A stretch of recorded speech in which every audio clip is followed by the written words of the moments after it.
చంద్రబాబు ప్రభుత్వం ఏపీ ప్రజల్ని మోసగించిందా? ఏపీ ప్రజలకి తప్పుడు సమాచారంతో పక్కదారి పట్టించే ప్రయత్నం చేసిందా? నిరుద్యోగులు యువతలో అనేక ఆశలు రేకెత్తించి ఇప్పుడు నీరుగార్చేస్తుందా? ఇలాంటి ప్రశ్నలు ఇప్పుడు ఉదయిస్తున్నాయి. అనేక సందేహాలు వెల్లువెత్తుతున్నాయి. గూగుల్ డేటా సెంటర్ పేరుతో చంద్రబాబు ప్రభుత్వం చాలా హడావుడి చేసింది. ఢిల్లీలో గత ఏడాది సెప్టెంబర్లో ఒప్పందం కుదుర్చుకున్నారు.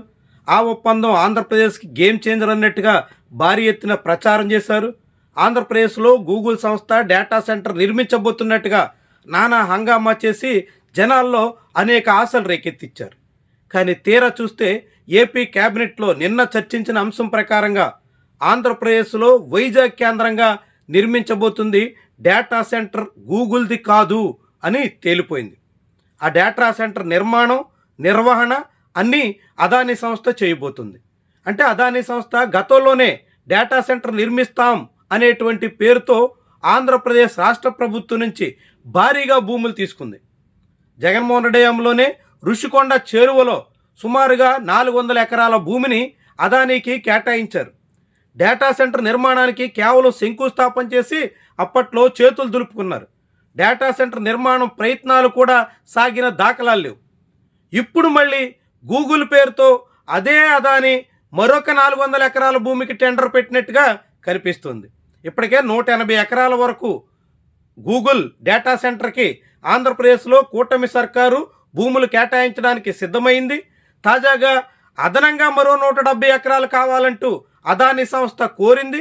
దానికి అనుగుణంగా కూడా భూములు అప్పగించేదానికి చంద్రబాబు సిద్ధమైపోతున్నారు. అంటే జగన్మోహన్ రెడ్డి హయాంలో 400 ఎకరాల భూములను అదానీ తీసుకుని ఆ భూముల్లో ఎటువంటి డేటా సెంటర్ పెట్టకుండా ఇప్పుడు మళ్ళీ మరొక 400 ఎకరాల వరకు భూములు తీసుకుని ఎక్కడైనా డేటా సెంటర్ పెడతారా అన్నది ప్రశ్నార్థకం. ఇదే సమయంలో డేటా సెంటర్ పేరుతో గూగుల్ కోసం అంటూ ఏకంగా 30,000 కోట్ల రూపాయల వరకు రాయితీల్ని చంద్రబాబు సర్కారు ప్రకటించింది. అంటే రాయితీలు గూగుల్కి చేరి డేటా సెంటర్ అదానీ కడితే ఆంధ్రప్రదేశ్ ప్రజలకి ఏం ఒరిగేను, ఏం ప్రయోజనం దక్కేను, ఇలాంటి చాలా ప్రశ్నలు ఇప్పుడు ముందుకు వస్తున్నాయి. అదానీ డేటా సెంటర్ నిర్మిస్తుంటే దానికి గూగుల్ అనే పేరు చెప్పి గూగుల్ పేరుతో ఇన్నాళ్లుగా రాష్ట్ర ప్రజల్ని మోసగించింది ఎవరు అనే ప్రశ్న వస్తుంది. అదానీయే డేటా సెంటర్ నిర్మిస్తారని, అదానీయే డేటా సెంటర్ నిర్వహిస్తారని గూగుల్ నేరుగా రాష్ట్ర ప్రభుత్వానికి లేఖ రాసేసింది. అంటే ఆ నిర్మాణం చేపట్టి నిర్వహించేటువంటి వాళ్ళే ఎప్పుడైనా ఆ సంస్థకి యజమాని అవుతారు. గూగుల్ టెక్నాలజీలో సహకారం అందించవచ్చు, లేకుంటే అక్కడ అందుతున్నటువంటి సపోర్ట్ని గూగుల్ తీసుకోవచ్చు.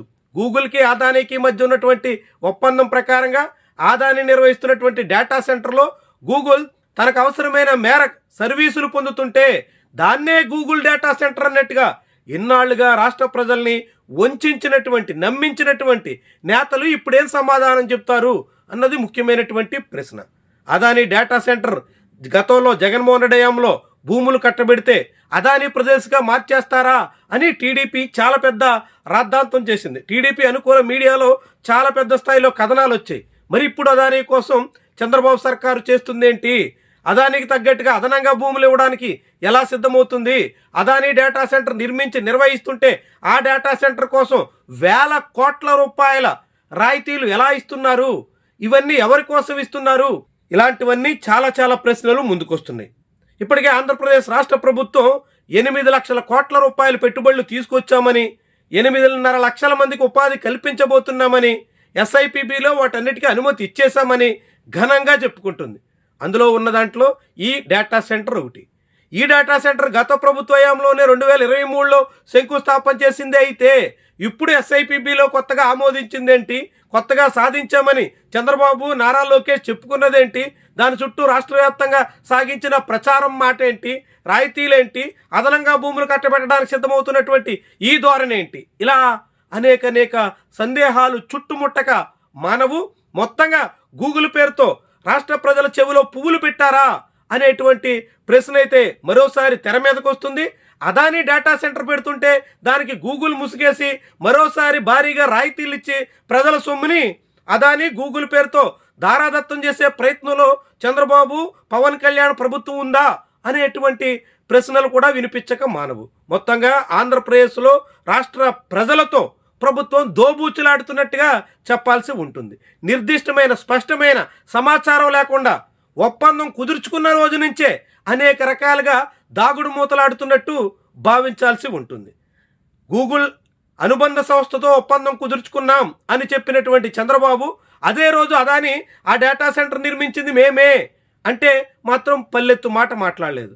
ఆ తర్వాత జగన్మోహన్ రెడ్డి రంగంలోకి వచ్చి మా హయాంలో కుదుర్చుకున్న ఒప్పందమే అప్పుడు చేసుకున్నటువంటి ఎంఓయూనే ఇప్పుడు అమలు చేస్తున్నారు అని అంటే చంద్రబాబు మాట దాటవేశారు. చివరికి ఇప్పుడు క్యాబినెట్లో అప్పుడు అదాని ఆ తర్వాత జగన్మోహన్ రెడ్డి వాళ్ళందరూ చెప్పిన మాటే వాస్తవమని, ఇన్నాళ్ళుగా గూగుల్ పేరుతో చేస్తున్న ప్రచారం అంతా హంబక్కని, అదానియే డేటా సెంటర్ నిర్మాణానికి పూనుకుంటుందని చెప్పుకొస్తున్నారు. మరి ఇప్పుడైనా అదాని డేటా సెంటర్ నిర్మిస్తుందా?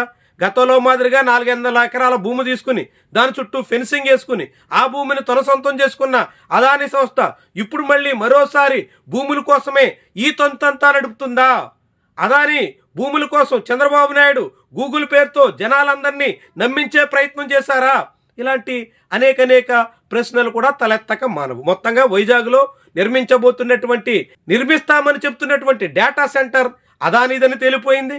అదానియే నిర్వహణ కూడా చేస్తున్నటువంటి తరుణంలో గూగుల్ కేవలం టెక్నికల్ సపోర్ట్గా మాత్రమే నిలుస్తుందన్న దాంతో చంద్రబాబు ప్రచార బండారం బయటపడినట్టు అయింది.